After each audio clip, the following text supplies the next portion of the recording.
देखिए मिस्टर रजत, मैं आपकी कंडीशन को देख के ही आपको एडवाइस कर रहा हूँ। आपका कैंसर 4th स्टेज में है।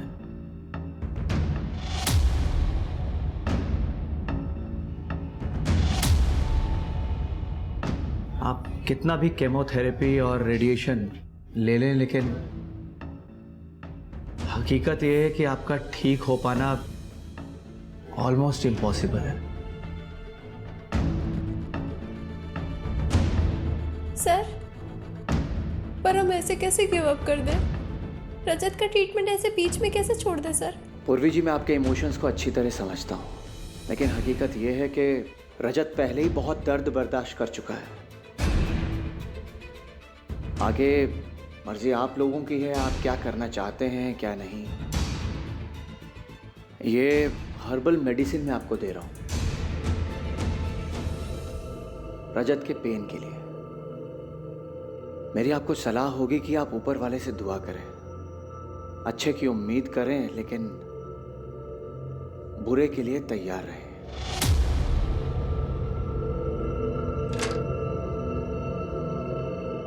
बकवास कर रहा है ये doctor. I can't leave you hanging. कोई बकवास नहीं कर रहे हैं डॉक्टर। तुम्हें भी पता है पूर्वी कि मैं बचने वाला नहीं हूँ, फिर क्यों मेरे साथ तुम भी सफर करना चाहती हो?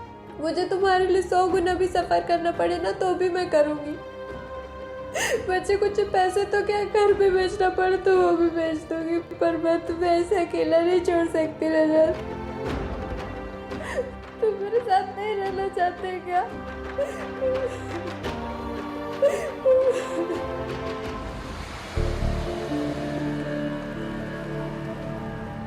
ओए बिल दे रे।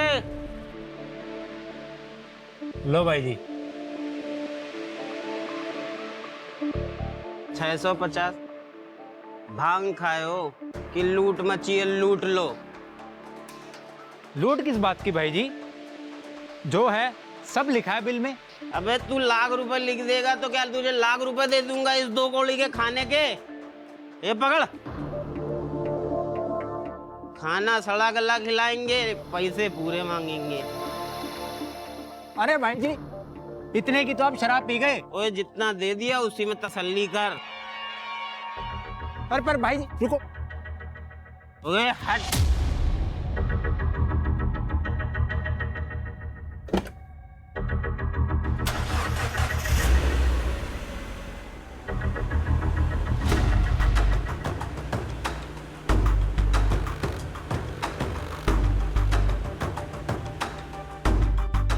कहाँ जाना है?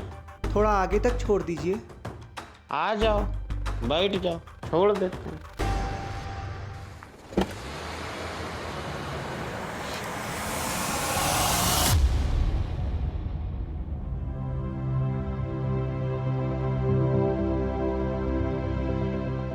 ऑफ कोर्स रजत का इलाज हो सकता है।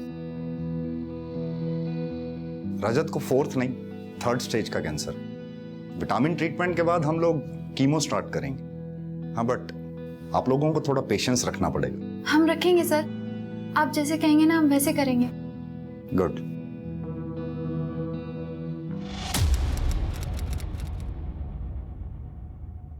आराम से निकालो, यही रखो। गला कटा हुआ है। जी सर। बॉडी को सर्च करो।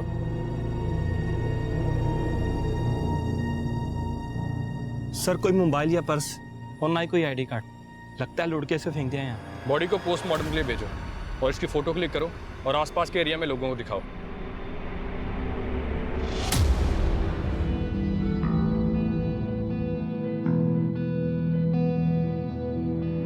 हाँ, इंश्योरेंस है रजत का आपकी कंपनी से। अगर आप पैसे नहीं भरोगे तो कौन भरेगा?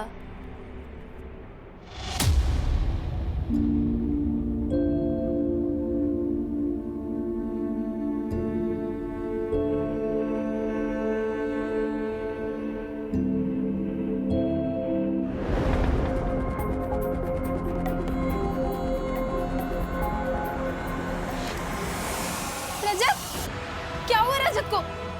डॉक्टर लेके जाइए इन्हें प्लीज। डॉक्टर, लेकिन हुआ क्या रजत को? रजत!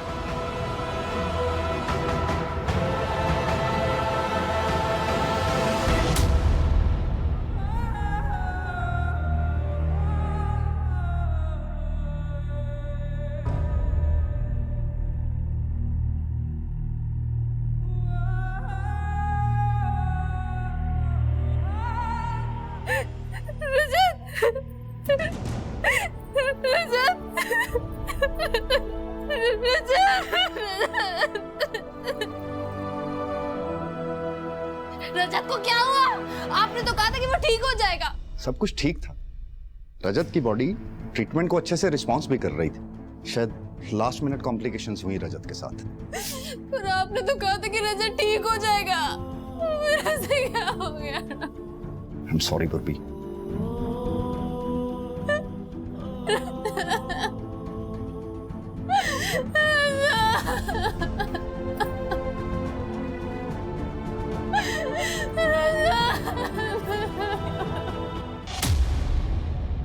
हाँ सर, मैं पहचानता हूँ इसको। टेम्पो ड्राइवर है ये, इसी रूट पर चलता था, अक्सर आता था मेरे ढाबे पर। लाश मिली है इसकी 2 दिन पहले, यहाँ से 3 किलोमीटर दूर हाईवे पर। लाश? सर 3 दिन पहले ये मेरे ढाबे पर आया था। जाते वक्त एक औरत को लिफ्ट देते हुए भी देखा था मैंने। जरूर इसी ने कुछ किया होगा उस औरत के साथ भी, तभी उसने इसे मार दिया होगा। नाम पता जानते हो इसका? सर नाम पता तो नहीं मालूम, पर हाँ पहले ही अपना मोबाइल ढाबे पर ही भूल गया था। एक मिनट सर, ये लो सर, शायद इससे कुछ आपको पता चल जाए। ठीक है।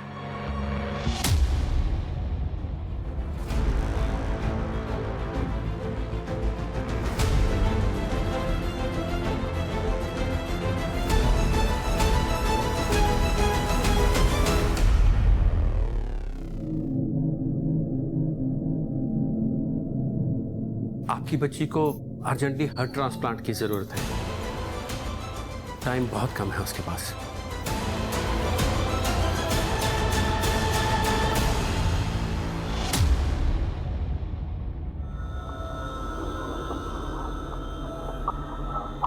जी आप कौन?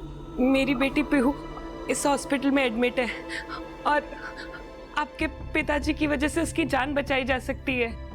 कैसे? मेरी बेटी सिर्फ 8 साल की है और उसे हार्ट ट्रांसप्लांट की जरूरत है। डॉक्टर का कहना है कि आपके पिताजी का हार्ट उसे ट्रांसप्लांट किया जा सकता है। ये क्या बकवास कर रही हैं आप?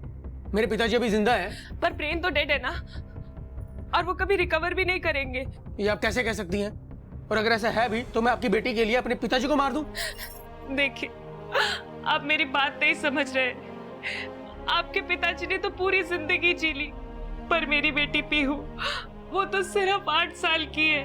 उसके सामने उसकी पूरी जिंदगी पड़ी है। आपके पिताजी की मौत मेरी बेटी को जिंदगी दे सकती है। अरे कौन है ये औरत? भाई साहब, कौन है ये? आप कोई है यहाँ पे? बाहर निकलो इसे। मेरी कोई है यहाँ पे? जिंदगी आपके हाथ में, प्लीज उसे बचा लीजिए प्लीज। भाई साहब प्लीज, वो सिर्फ 8 साल की है, आप थोड़ा तो समझिए। उसकी पूरी जिंदगी पड़ी है। भाई साहब प्लीज मेरी बात सुनिए, प्लीज थोड़ा सोचिए। अब अंदर मत जाना।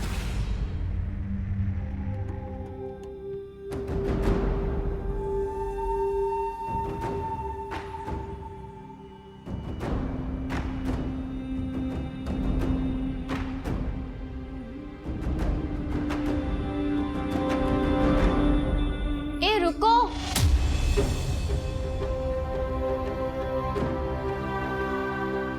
मैं आपकी हेल्प कर सकती हूँ अपने पति को मनाने में। बहन जी आपका बहुत बहुत एहसान होगा, आप प्लीज हार्ट। अरे मेरी बात तो सुनिए पूरी। एहसान की कोई बात नहीं है। आप पापा जी के हार्ट के बदले हमें सिर्फ 5 लाख रुपए दे दीजिएगा। 5 लाख? पर बहन जी इतने पैसे तो मेरे पास नहीं है। सारे पैसे पहले ही पीहू के इलाज में खर्च हो चुके हैं। मैं इतने पैसे कहाँ से लाऊंगी? तो फिर रहने दो। बिना कुछ मिले मैं कैसे समझा पाऊंगी अपने पति को? नहीं नहीं सुनिए, मैं कुछ करती हूँ। मैंने अपने पति से बात करती हूँ। मुझे हार्ट चाहिए। ठीक है।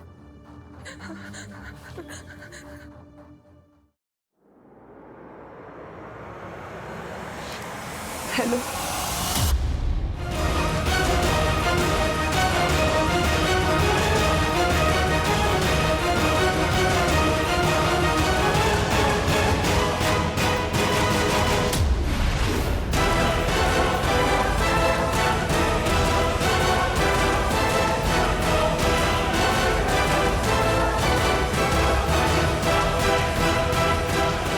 सर, इन 8 मर्डर्स में एक बात कॉमन है। जब जब ये मर्डर हुए हैं, एरिया के लोगों ने लाल सलवार सूट पहने एक औरत को देखा है गाड़ियों से लिफ्ट मांगते हुए।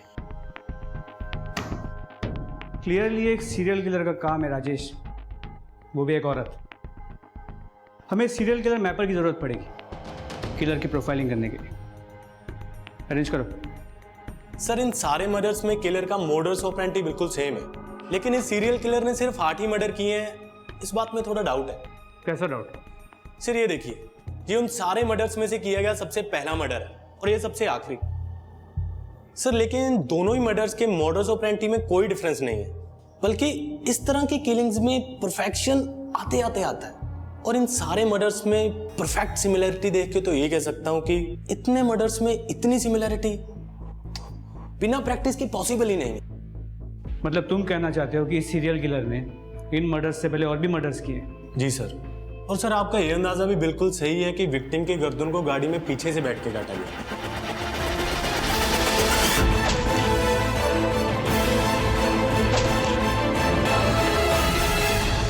क्योंकि सर ये देखिए, ये सारे कट के मार्क्स फ्लैट ना होकर सर्कुलर हैं और लंबे भी, जैसे गर्दन को पीछे की तरफ से खींच के रेता गया। क्या ये मर्डर्स कोई औरत कर सकती है? सर बिल्कुल कर सकती, क्योंकि पीछे की तरफ बैठ के मारने के लिए ज्यादा फोर्स की जरूरत नहीं पड़ी होगी विक्टिम को कंट्रोल करने के लिए। मगर हाँ, वो फोर्स इतनी भी कम नहीं होगी कि कोई भी औरत इसे आसानी से कर ले। अगर वाकई में ये सीरियल किलर कोई औरत है तो पक्का वो कोई अच्छी कदकाठी वाली औरत होगी।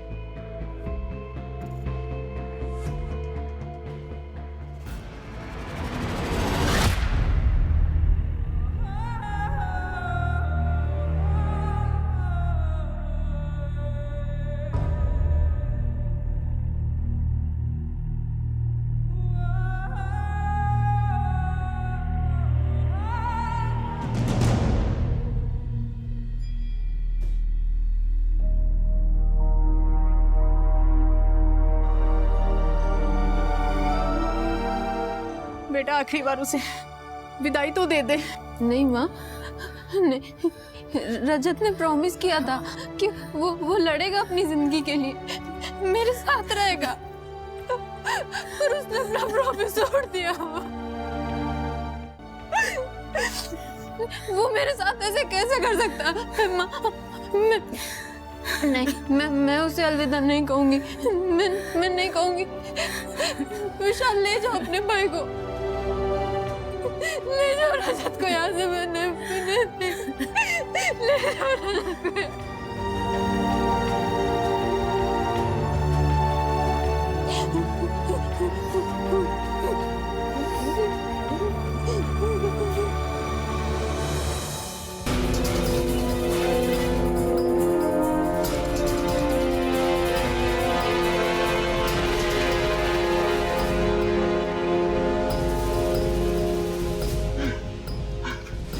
जा भाग।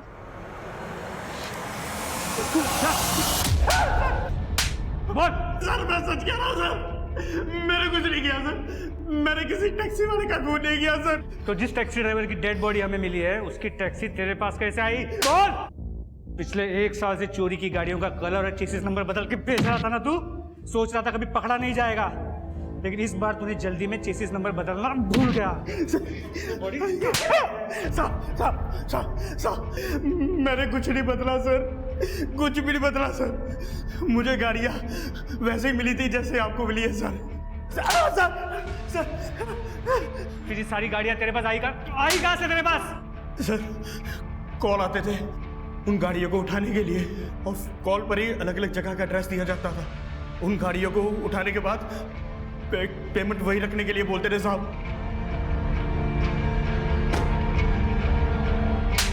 कौन करता था फोन? किससे बात होती थी तेरी? अलग अलग नंबर से फोन आता था साहब, एड्रेस बताने के लिए।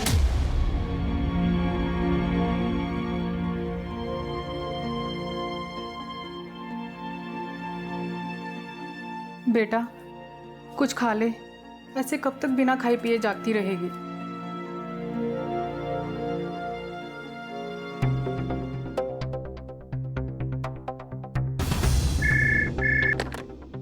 हेलो, मैंने पहले भी आपको फोन किया है। मेरी डॉक्टर बख्शी से अभी बात करवाइए। अगर इस बार डॉक्टर बख्शी कॉल पर नहीं आया ना तो मैं पुलिस में कंप्लेंट करूंगी उनकी। मेरे पति की मौत के जिम्मेदार है वो। वेट,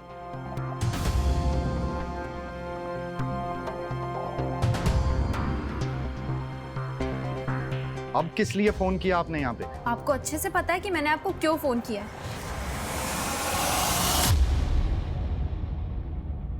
देखिए, आपके हस्बैंड की अभी अभी डेथ हुई है। कहीं आप इमोशंस में आके तो हॉस्पिटल को ब्लेम नहीं कर रही हैं? क्योंकि बहुत ही रेप्यूटेड हॉस्पिटल है ये। रेप्यूटेड है तो क्या हुआ? मेरे पति का मर्डर किया है डॉक्टर बख्शी उन हॉस्पिटल वालों ने। मुझे रिपोर्ट लिखवानी है उन लोगों के खिलाफ, कातिल है वो लोग। और आप मेरी रिपोर्ट नहीं लिख रही है, क्यों? क्या हुआ? सर वो मेरे रजत को उन लोगों ने। मैंने सब सुन लिया, आप प्लीज बैठिए बैठिए। मनप्रीत। Yes sir. मैडम से एनसी लो रिटर्न में और खुद सिटी हॉस्पिटल जाकर पर्सनली चेक करो। Yes sir.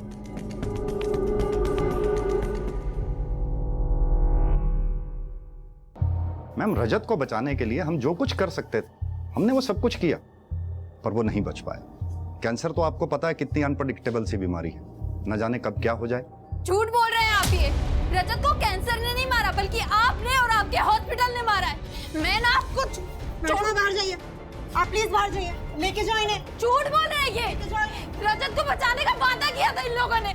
मैं छोड़ूंगी नहीं, मैं किसी को नहीं छोड़ूंगी। मैं किसी को भी नहीं छोड़ूंगी। देखिए मैम, रजत ना तो पहला ऐसा पेशेंट है जिसकी डेथ मेरे हॉस्पिटल में हुई है, और ना ही पूर्वी कोई पहली ऐसी रिलेटिव है जो इस तरह से हंगामा कर रही है। हाँ, रजत की मौत पे मुझे भी डाउट है। डाउट है? पूर्वी मुझसे पैसे मांग रही है रजत की मौत के हर जाने के तौर पर। डॉक्टर बख्शी, मेरे पास जितने भी पैसे थे वो सब रजत के इलाज में खर्च हो गए। मेरे पास कुछ भी नहीं है, मैं अपने खर्चे कैसे उठाऊं? आपको तो कंपनसेशन देना ही होगा, चाहे ऐसे या वैसे। जिस टाइम रजत की डेथ हुई ठीक उससे लगभग आधा घंटा पहले मेरे डॉक्टर्स ने राउंड किया। रजत वाज परफेक्टली फाइन। उसके आधे घंटे के अंदर अंदर न जाने ऐसा क्या हुआ कि रजत की डेथ हो गई। पर उस टाइम पूर्वी अकेली थी मैम रजत के साथ रूम में। इंटरेस्टिंग। पता है मनप्रीत, पैसा आदमी से कुछ भी करवा सकता है, तो फिर ये पूर्वी क्या चीज है? इसका बैकग्राउंड चेक करो। Yes sir. और वो हॉस्पिटल में कुछ सस्पिशियस मिला क्या? सर, हॉस्पिटल में तो कुछ सस्पिशियस नहीं मिला, लेकिन डॉक्टर बख्शी, वो शायद जितना अच्छा खुद को दिखाते हैं उतने अच्छे वो है नहीं। अगर तुम्हें लगता है कि डॉक्टर बख्शी के साथ कुछ गड़बड़ है तो डॉक्टर बख्शी और हॉस्पिटल दोनों को इन्वेस्टिगेट करो। Yes sir.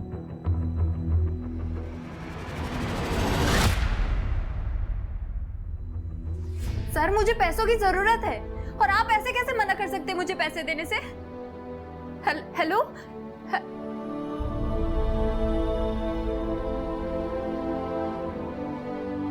आप ठीक हो भाभी? बैठिए, थोड़ा पेशेंस रखिए भाभी, सब ठीक हो जाएगा। ऐसे गुस्सा करोगे तो आप खुद का ही नुकसान करोगे भाभी।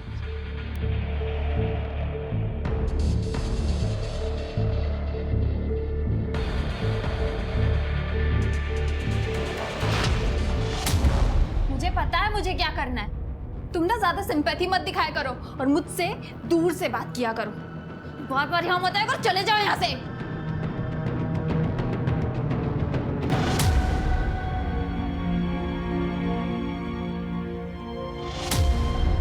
आप बात को समझ नहीं रही हैं मैडम। हॉस्पिटल में जगह नहीं है दूसरे पेशेंट्स के लिए, और आपकी बेटी का एक ही इलाज है, हार्ट ट्रांसप्लांट, और वो आप अरेंज नहीं कर पा रही हैं। आप एक काम करिए, या तो इसको आप घर ले जाइए और इसके साथ टाइम स्पेंड करिए प्लीज। आपको समझ में आ रहा है आप क्या बोल रहे हैं? मरने के लिए ले जाऊं अपनी बेटी को घर? मैं आपसे बोल रही हूँ कि एक दिन का टाइम और दे दीजिए। मेरे हस्बैंड कर रहे हैं पैसों का इंतजाम इसके हार्ट ट्रांसप्लांट के लिए। आप समझ क्यों नहीं रहे हैं? बस एक दिन, या तो आप हार्ट अरेंज करिए या फिर इसको आप घर ले जाइए प्लीज। पीहू बेटा, पापा सब ठीक कर देंगे। मैं जानती हूँ माँ।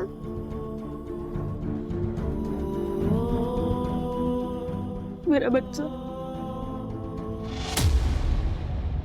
ज्ञान के मर्डर केस में हमारे पास एक ही सस्पेक्ट है, वो ढाबे वाला वीरू, जिसका झगड़ा हुआ था ज्ञान के साथ। ओए जितना दे दिया उसी में तसल्ली कर। अरे पर भाई जी रुको। ओए हट। बाकी पुलिस स्टेशन से कुछ पता चला? हाँ सर, हाईवे पे हो रही लूटपाट की गैंग के बारे में पता किया। गैंग के बारे में क्या पता चला? सर गैंग के बारे में कुछ खास पता नहीं चला, लेकिन पिछले 1-2 सालों में कई पुलिस स्टेशन में ज्ञान जैसे ही सिमिलर मर्डर केसेस रिपोर्ट हुए हैं, जिनमें से ज्यादातर विक्टिम की पहचान नहीं हो पाई है सर। और जिन 1-2 विक्टिम की पहचान हुई भी थी, उनके केस को रैंडम लूटपाट की केस की तरह इन्वेस्टिगेट किया गया। अगर ये ढाबे वाला वीरू उस ज्ञान को नहीं पहचानता और उस लाल सूट वाली औरत के बारे में हमें नहीं बताता, तो हम भी शायद इस केस को एक रैंडम केस की तरह ट्रीट कर रहे होते। सर अब क्या करें? पहले तो हमें यह पता करना है कि ये वीरू सच बोल रहा है या सिर्फ हमें बहका रहा है। तुम ऐसा करो, बाकी के पुलिस स्टेशन से जो भी सिमिलर केस रिपोर्ट हुए हैं उनकी डिटेल मंगवाओ और उसे आपस में टैली करो। देखो कोई लीड मिलती है या नहीं। जी सर।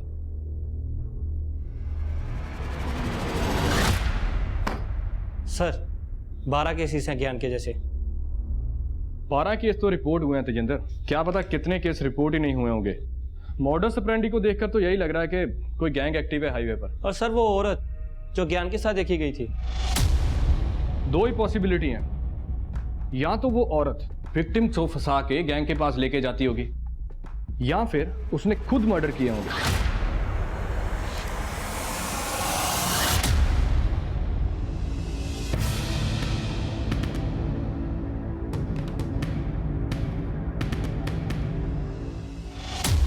सर 8 विक्टिम्स की पोस्टमार्टम रिपोर्ट स्टडी कर रहा था, लेकिन उसमें भी कुछ खास मिला नहीं था इन्वेस्टिगेटिव टीम्स को। सर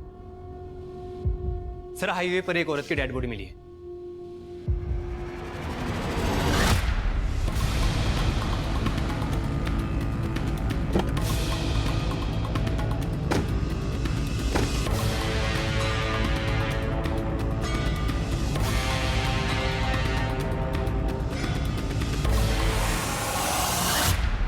सर लाल सूट, सर ये कहीं हुई तो नहीं? बॉडी को बाहर निकालो। बॉडी को सबसे पहले तुमने देखा था? जी सर, मैं बस यहाँ से जा रहा था तो मेरी नज़र पड़ी सर। तो जब यहाँ आए बॉडी के आसपास किसी को देखा? नहीं सर, यहाँ पर कोई भी नहीं था।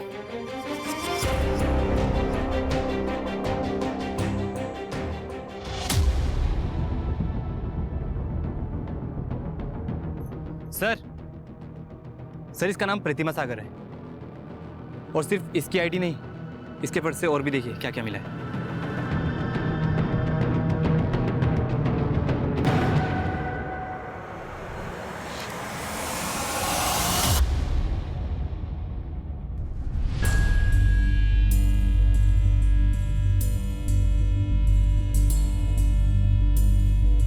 सुनो, यहाँ ये प्रतिमा सागर यहीं रहती है? जी प्रतिमा यहीं रहती हैं, लेकिन काफी दिन से दिखाई नहीं थी। तो इसकी फैमिली में कोई नहीं है? अरे सर फ्री है सर, कोई होता भी तो वो भी साथ छोड़ के चला जाता। ऐसा क्यों? अरे सर साइको है, कब आती कब जाती इसका कोई पता ही नहीं लगता, किसी से बनती ही नहीं है इसकी। अगर गलती से कोई इससे बात भी कर लेना तो खाम भड़क जाती है। ऐसी औरत से कौन कॉन्टेक्ट रखना चाहेगा, ना घर वाले ना बाहर वाले का। ठीक है।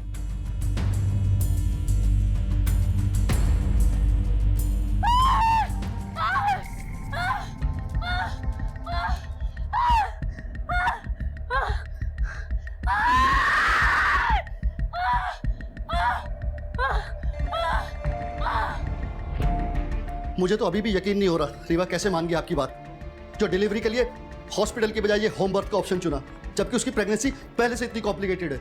मान गई, क्योंकि ये कॉम्प्लिकेशंस वगैरह ना सब डॉक्टरों के बनाए हुए फतूर हैं। अरे हॉस्पिटल लेके जाएंगे तो वो चीर फाड़ करेंगे सिर्फ पैसा बनाने के लिए। वैजी ने दवाई दी है ना, उससे सब ठीक हो जाना, तू चिंता मत कर। रीवा का बच्चा अटक गया है, उसको हॉस्पिटल ले जाना पड़ेगा।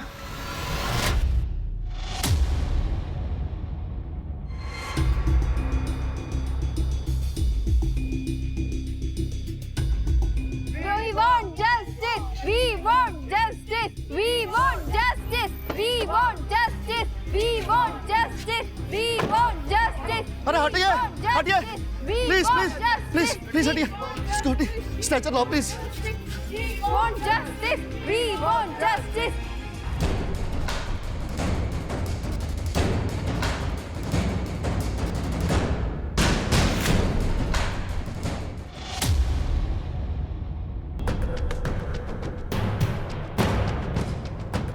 मत रीवा, सब ठीक होगा, कुछ नहीं होगा तुम्हें।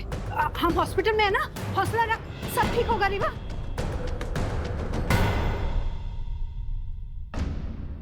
मैं ना वैजी को फोन करती हूँ, वो जरूर कोई दवा बताएंगे।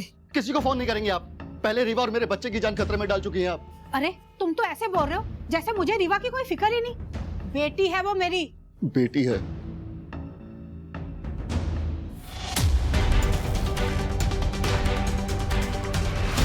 ये रहे तुम्हारे पैसे। लेट कर दिया तुमने, अब कुछ नहीं हो सकता।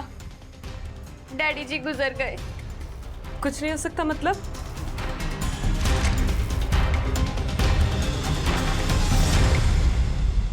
अब तो तुम्हारे ससुर मर गए ना, अब तो इजी हो जाएगा। नहीं हो पाएगा, डेथ हार्ट फेल होने से हुई है और तुम्हें तो हार्ट ही चाहिए था ना। परी मेरी सो रही है, पीहू मेरी सो रही है, परी रानी आएगी, पीहू को खिलाएगी, पीहू खुश हो जाएगी। मम्मा मम्मा चिल्लाएगी, मम्मा मम्मा चिल्लाएगी, पापा पापा चिल्लाएगी, पीहू खुश हो जाएगी, पीहू मेरी सो रही है, परी। हाँ? पीहू को क्या हो गया?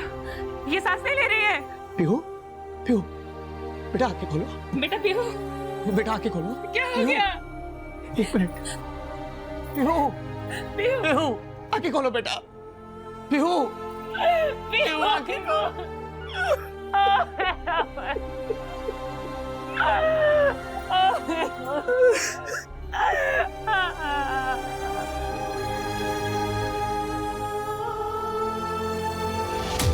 सारे प्रूफ प्रतिमा को हमारी सीरियल किलर बता रहे हैं, लेकिन मुझे कुछ सही नहीं लग रहा।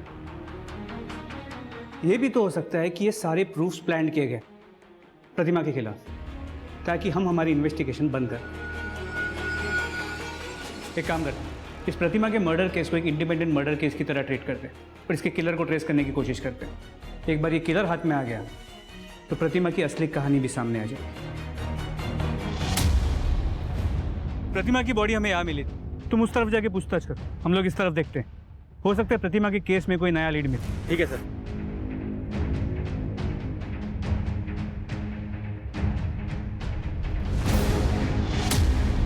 इसको, हाँ साहब, इस औरत ने मेरी दुकान से पानी खरीदा था। भैया एक पानी की बोतल देना, थोड़ा जल्दी दे दो।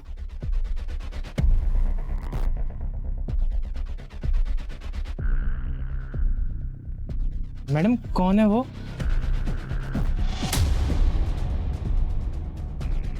कोई नहीं। कौन था वो आदमी? सब इतना तो नहीं पता, बहुत अंधेरा था, पर वो आदमी ना कद काठी से बहुत लंबा चौड़ा था। यानी कि मेरा शक सही था, कोई तो प्रतिमा का पीछा कर रहा, उसी ने प्रतिमा को मारा और उसकी बॉडी पे सीरियल किलर होने के प्रूफ प्लांट करके खुद गायब किया। सर लग तो ऐसा ही रहा है, दुकानदार की डिस्क्रिप्शन के हिसाब से पीछा करने वाले की कदकाठी हमारे सीरियल किलर की प्रोफाइल से मैच कर रही है। प्रतिमा के मोहल्ले में जाके पूछताछ करो, देखो किसी ने कोई सस्पिशियस आदमी या औरत प्रतिमा के घर के पास देखा है कि जो कोई भी प्रतिमा को फॉलो कर रहा था वो प्रतिमा के अजीब बिहेवियर के बारे में जानता, और वो ये भी जानता था कि प्रतिमा के आगे पीछे कोई नहीं। इसीलिए उसने प्रतिमा को हमारी सीरियल किलर बनाकर हमारी इन्वेस्टिगेशन को भटकाने की कोशिश की। हमें एक बहुत ही डेंजरस और स्मार्ट सीरियल किलर को ट्रेस करना है, हमें उसे जल्द से जल्द पकड़ना होगा। न जाने वो अपना अगला शिकार किसे और कहाँ करे। सर जिस पुलिस स्टेशन के ज्यूरिसडिक्शन में डेड बॉडीज मिली थी वो सभी हाई अलर्ट पर हैं। अलर्ट पर ही रखो उन्हें, सीरियल किलर आजाद घूम रहा है, जल्दी नहीं पकड़ा गया तो और भी मर्डर होंगे। Okay sir. पुलिस की दोनों टीमें सही रास्ते पर थी। एक खतरनाक सीरियल किलर जो उनसे अभी तक हमेशा एक कदम आगे था, उसे पकड़ने में पुलिस को एक बड़ा सुराग मिला कि सीरियल किलर कोई औरत नहीं बल्कि एक पुरुष था जो प्रतिमा का पीछा भी कर रहा था। सिर्फ ब्रेक थ्रू ही नहीं बल्कि पुलिस टीम का यह अंदाजा भी सही था कि जब तक इस सीरियल किलर को वो रोक नहीं पाते हैं तब तक और भी बहुत कुछ होने वाला है इस केस में। डेड बॉडी मिलने में थोड़ा वक्त लगेगा, तब तक आप घर जाइए, मैं आता हूँ। जी मैंने सुना आपकी बीवी के बारे में। इन हॉस्पिटल वालों ने आपकी बीवी और बच्चे दोनों को मार दिया ना, जैसे मेरे रजत को मारा था। देखिए, आप हमें प्लीज अकेला छोड़ दीजिए। वी आर इन पेन, हम बहुत दुखी है, प्लीज चलो।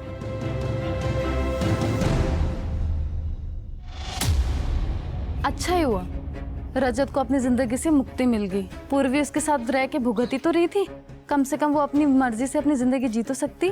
अपनी मर्जी से मतलब? अरे मैम, मरने वाले के बारे में मैं आपको क्या बताऊं। रजत को कैंसर होने से पहले ही उसने अपने भाई विशाल को अपनी मम्मी पापा के घर भेज दिया था। अब रजत के मरने के बाद वो जब चाहे अपनी मर्जी से आता जाता है। मुझे तो ये लगता है विशाल और पूर्वी के बीच कुछ। सिटी हॉस्पिटल के रिकॉर्ड में एक चीज बहुत ऑड है। क्या? शहर के बड़े बड़े और फेमस हॉस्पिटल्स में भी इतने ऑर्गन ट्रांसप्लांट नहीं हो रहे हैं जितने इस सिटी हॉस्पिटल में हो रहे हैं। इनफैक्ट पूर्वी के हस्बैंड रजत, उसके भी ऑर्गन ट्रांसप्लांट वही हुए थे। और सर पूर्वी, उसके बारे में हमें ये पता चला है। ये देखिए, ये तो रजत के इंश्योरेंस के पेपर है। बिल्कुल। और आप रजत की इंश्योरेंस को क्लेम करना चाहती हैं, वो भी जल्द से जल्द। हाँ तो इसमें गलत क्या है? मेरे पति के नाम पे इंश्योरेंस था और अब उसकी डेथ हो गई है। क्लेम नहीं करूंगी तो क्या करूंगी? गलत? इसमें कोई गलत नहीं है, बल्कि आपके और आपके देवर विशाल के बीच में जो भी कुछ चल रहा है, क्या वो सही है? क्या चल रहा है मेरे और विशाल के बीच में? कहना क्या चाहते हैं आप? यही कि आपके और विशाल के बीच में जो कुछ भी चल रहा था, इसी वजह से रजत ने विशाल को उसके माँ बाप के पास भेज दिया था, क्योंकि उसे शक था। बकवास कर रहे हैं आप ये। रजत ने विशाल को यहाँ पर सिर्फ पढ़ाई करने के लिए बुलाया था, मगर वो यहाँ आकर कुछ ज्यादा ही बिगड़ गया था। मेरे साथ फ्रेंडली होने की कोशिश कर रहा था, इसलिए मैंने रजत को बोला था विशाल को वापस मम्मी पापा के पास भेजने के लिए। और ये डॉक्टर बख्शी से कॉम्पनसेशन के लिए ब्लैकमेलिंग कर रहा है। मैंने कोई ब्लैकमेलिंग नहीं की है सर। मैंने सिर्फ उनसे ये कहा था कि उन्हें रजत की मौत का हर्जाना भरना पड़ेगा, और डॉक्टर बख्शी इस बात का बतंगड़ बना रहे और कुछ नहीं कर रहे सर। मुझे तो इस बात का विश्वास नहीं होता सर कि जो लोग मेरे पति की मौत की जिम्मेदार है, अब उनकी बात पे भरोसा कर रहे हैं। पूर्वी जी, हमें आपके बारे में कुछ बातें पता चली थी तो हमने आपसे पूछताछ की। हमें डॉक्टर बख्शी और उनके हॉस्पिटल के बारे में कुछ बातें पता चली हैं, उनसे भी पूछताछ करेंगे। मेरा बेटा 29 साल का था। आज तक अपेंडिक्स के अलावा उसे कभी हेल्थ प्रॉब्लम नहीं हुई, और उसी के लिए हम सिटी हॉस्पिटल में उसको लेकर गए थे, मगर वो जिंदा वापस ना आ सका। क्या आपने अपने बेटे के ऑर्गन्स डोनेट करने के लिए कुछ पेपर्स पे साइन किया था? मैम, इलाज के दौरान उन्होंने हमसे इतने पेपर साइन करवाए, हो सकता है बीच में कोई ऐसा पेपर रख दिया हो। हमें इसके बारे में कुछ मालूम नहीं है।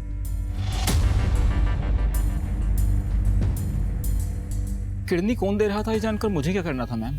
सिटी हॉस्पिटल वालों ने बताया किडनी अवेलेबल है, तो मैंने ट्रांसप्लांट करवा ली। कितना पैसा दिया था आपने ट्रांसप्लांट का? 3 लाख पड़े थे मैम। आधा पैसा ऑनलाइन दिया था, आधा कैश में। सर, मेरी बीवी रीवा को प्रेगनेंसी में पहले ही बहुत कॉम्प्लिकेशंस थी, फिर भी मेरी सास ने उसे इस देसी इलाज के चक्कर में फंसा दिया। अब आप ही बताइए, मैं अपनी बीवी की मौत का जिम्मेदार किसे मानूं? हॉस्पिटल को या अपनी सास को? मिस्टर शिव, एक बात बताइए, आपकी पत्नी रीवा के ऑर्गन्स डोनेट हुए थे? सर, जितने भी ट्रांसप्लांट हुए हैं मेरे हॉस्पिटल में, सबके सब लीगल हैं। हमारे पास पेपर्स हैं, रिलेटिव की परमिशन है। लेकिन डॉक्टर बख्शी, सब केसेस में ट्रांसप्लांट के बेनिफिशरीज या रिलेटिव्स को पता ही नहीं था कि वो डोनेशन के पेपर पे साइन कर रहे हैं। दूसरी बात, ट्रांसप्लांट के बेनिफिशरीज से हाफ पेमेंट कैश में ली गई, जिसका हमें कोई ट्रेस नहीं मिला। कहां गया वो पैसा? ऐसा कैसे हो सकता है सर? हम कैश में डील ही नहीं करते, तो फिर कैश लेंगे क्यों? तो तो डॉक्टर बख्शी, अगर पैसा आपके पास नहीं है तो किसी के पास तो होगा ही। हमें आपका हॉस्पिटल सर्च करना होगा। अब आप हमें खुद सर्च करने देंगे या फिर हम कोर्ट से सर्च वारंट लेके आए? सर, जब कुछ गलत किया ही नहीं तो हम सर्च से क्यों डरेंगे? आप इत्मीनान से सर्च कीजिए।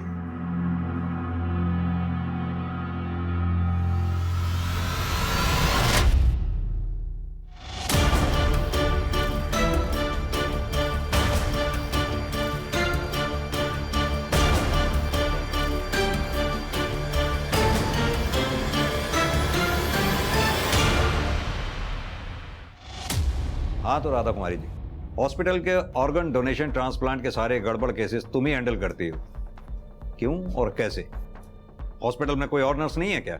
सर मेरा यकीन कीजिए, मैंने किसी को कुछ नहीं किया। मैं तो सिर्फ ऑर्गन डोनेशन के पेपर पर रिश्तेदारों की सिग्नेचर लेती थी। धोखे से? ये सारा उसका आइडिया था। वो पहले से ही जानता था कि कौन सा पेशेंट कब बनने वाला है। वो बस मुझे नाम मैसेज कर देता था और मैं सारे पेपर वर्क कंप्लीट कर लेती थी। सब बताए गए पेशेंट के मरने के बाद जिन्हें ऑर्गन चाहिए होते थे, मैं उनसे कैश लेके उसे 70% दे देती थी। मुझे तो सिर्फ 30 ही मिलता था सर। नाम क्या है उसका? नाम बताओ। सर मुझे नहीं पता, वो सिर्फ मुझे पेशेंट का नाम मैसेज करता था और पैसे कहाँ छोड़ने हैं वो एड्रेस मैसेज करता था। जब तुम उसे जानती तक नहीं हो, इतना दावे के साथ कैसे कह सकती हो कि वो मेल था? सर मैंने तो सिर्फ आइडिया लगाया है। वो औरत है कि मर्द मुझे नहीं पता। देखो राधा, इतना बड़ा कांड तुम अकेले तो कर नहीं सकते। शराफत से ये बताओ, इस इतने बड़े कांड में हॉस्पिटल का कौन कौन स्टाफ मेंबर तुम्हारे साथ शामिल है? सर गार्ड रमेश और वार्ड बॉय सुखविंदर। सर मेरा कोई कसूर नहीं है, मुझे छोड़ दीजिए, मैं बेगुनाह हूँ सर।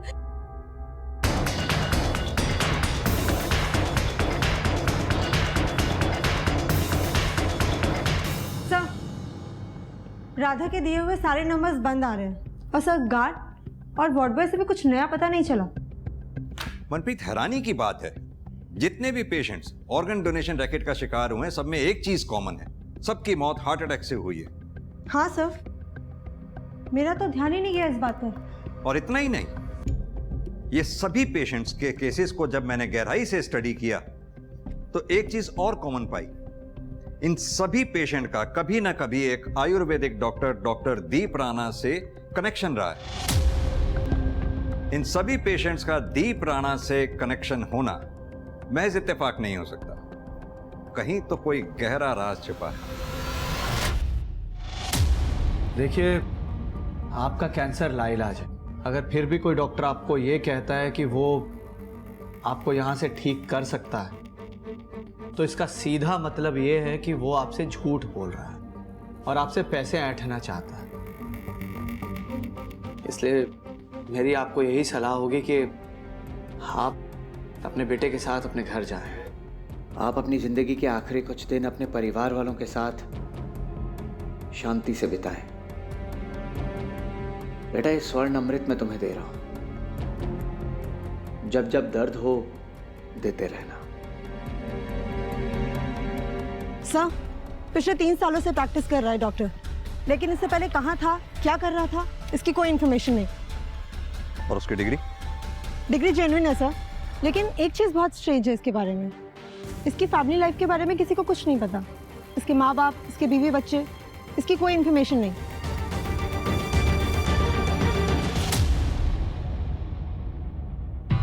क्या बात डॉक्टर साहब,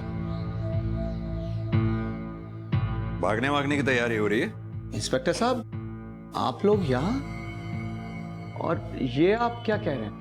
आई होप कि आपने सुना होगा कि सिटी हॉस्पिटल में कई सारे पेशेंट्स की मौत हार्ट अटैक से हो गई, और तो और उनके ऑर्गन्स भी डोनेट धोखे से करवाए गए।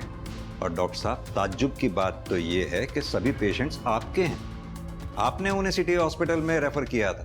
तो नहीं करना चाहिए था क्या? देखिए इंस्पेक्टर, सिटी हॉस्पिटल एक शहर का रिप्यूटेड हॉस्पिटल है। पेशेंट्स को सेकंड ओपिनियन चाहिए होता है, इसलिए मैं उन्हें उस हॉस्पिटल में रेफर कर देता हूँ। इसमें कुछ गलत किया क्या मैंने? गलत नहीं किया होता तो ऐसे भाग तो नहीं रहे होते डॉक्टर साहब।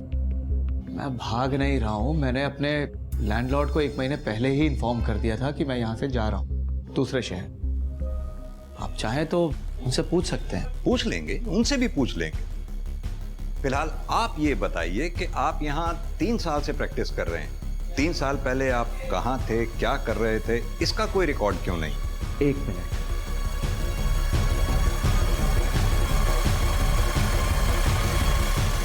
ये देख लीजिए आप देख लीजिए मैं कब कब कहाँ किस किस शहर में रहा और क्या कर रहा था, वो सब डिटेल है इसमें। ठीक है डॉक्टर साहब, फिलहाल हम ये डॉक्यूमेंट्स लेकर जा रहे हैं वेरिफिकेशन के लिए, लेकिन हाँ, जब तक हम कहें नहीं ये शहर छोड़कर जाइएगा। चलो मनप्रीत।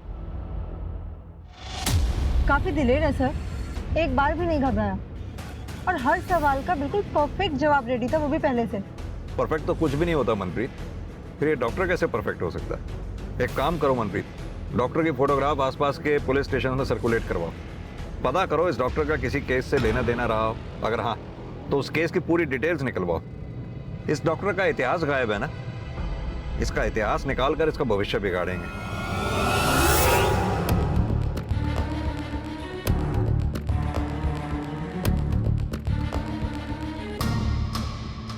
सर हम उस सीरियल किलर को कभी ढूंढ नहीं पाए। हमने अपनी पूरी कोशिश की। उस सीरियल किलर ने अपनी एक विक्टिम प्रतिमा को सीरियल किलर बनाकर हमारे सामने प्रोजेक्ट करने की कोशिश भी की।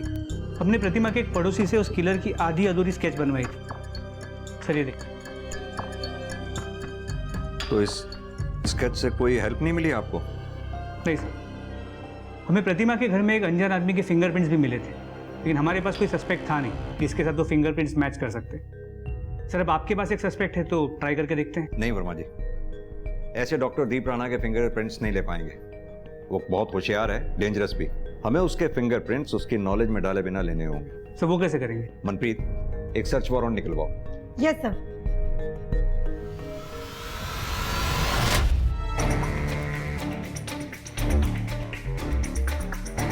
आप इंस्पेक्टर साहब अपना टाइम वेस्ट कर रहे हैं। आपके उस सीरियल किलर का राज मेरे इन बॉक्सेस में नहीं मिलेगा आपको। पता है हमें डॉक्टर साहब, हमें इन बॉक्सेस में कुछ नहीं मिलने वाला। सरकारी नौकरी है, फॉर्मेलिटी करनी पड़ती है।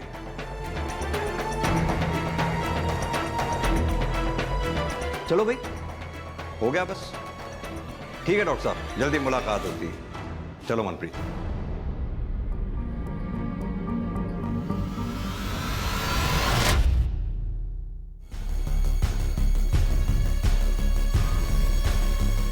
फिंगरप्रिंट मैच हो गए तो हमारा सस्पेक्ट दीप राणा ही है। It's a match sir.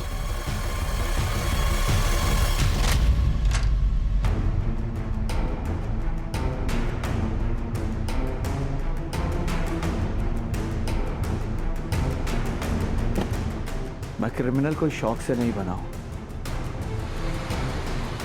मेरी बच्ची जब हॉस्पिटल में थी तो किसी को भी उसकी जान की परवाह नहीं थी। सबको बस पैसा ही चाहिए था। मैं पैसे भी ले आया था पीहू के हार्ट ट्रांसप्लांट के लिए, मगर ट्रांसप्लांट होने से पहले ही वो बुढ़ा हार्ट अटैक से मर गया। और तब मुझे लगा कि जिसको मरना ही है, अगर उसके मरने से किसी की जिंदगी बच जाती है, खासकर मेरी बेटी जैसे बच्चों की या और लोगों की, तो उनके मरने में क्या गलत है। इसलिए मैंने डॉक्टर बनने की सोची। जिन लोगों के बचने की कोई उम्मीद ना हो, उन्हें टाइम से उनके अंत तक पहुंचा सकूं। लेकिन डॉक्टर बनने के लिए मुझे पैसों की जरूरत है, और इसलिए मैंने मर्डर्स किए।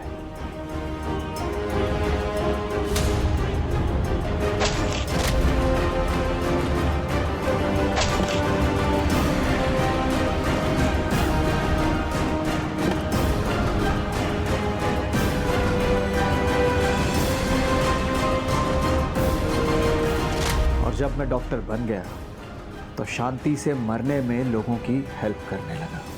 मैंने उन्हें बिना दर्द के और बिना तड़पाए मुक्ति दी, अपनी दवा से, जिसे पीकर उनका दिल धीरे होते होते आखिरकार बंद हो जाता था।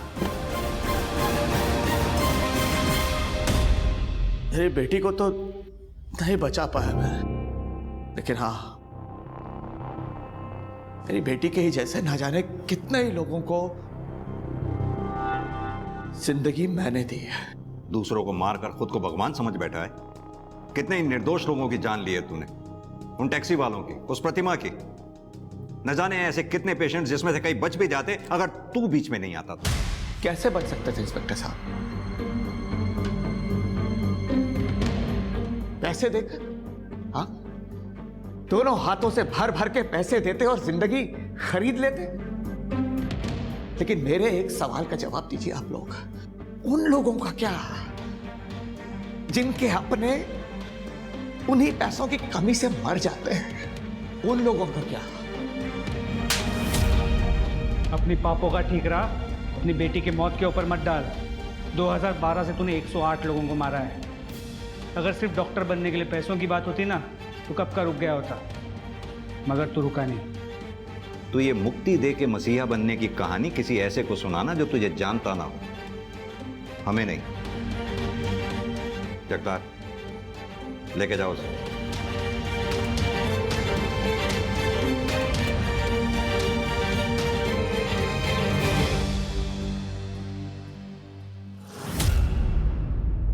एक डॉक्टर जो अपने हुनर से लोगों की जान बचा सकता है, जिसे हम ईश्वर का दर्जा देते हैं, उसने अपने हुनर का इस्तेमाल करते हुए अपने ही मरीजों की जान ले ली। कोर्ट ने आईपीसी की धारा 302, 304 और 120B के तहत डॉक्टर दीप राणा को मानवता के खिलाफ किए गए उसके जघन्य अपराध के लिए फांसी की सजा सुनाई। अक्सर यह होता है कि किसी के साथ हुआ अन्याय उसे अपराध की ओर धकेल देता है, फिर वो इंसान खुद के द्वारा किए गए अपराधों को न्याय की तरह देखने लगता है। आंख के बदले आंख हर किसी को अंधा बना देगा। यह केस इस बात का सबसे बड़ा प्रमाण है। इतने सारे पीड़ित थे इस केस में क्योंकि एक आदमी को लगा कि यह उसकी बेटी का बदला है। बदले की भावना हम मन में रखकर सालों साल अपने जख्मों को खुद कुरेदते रहते हैं। ऐसे जख्म जो वक्त की मरहम से ठीक हो जाने थे, बदले की इच्छा से वो जख्म बार बार उभर कर सामने आने लगते हैं। बदला कभी भी किसी गलत को सही नहीं कर सकता है। इस बात को जो जितने जल्दी समझ लेता है, उसकी जिंदगी उतनी ही आसान हो जाती है। अब मैं आशुतोष राणा विदा लेता हूं आपसे। मैं फिर मिलूंगा आपसे एक ऐसी ही कहानी के साथ जो आपको रखेगी सतर्क और जिंदगी को सुरक्षित।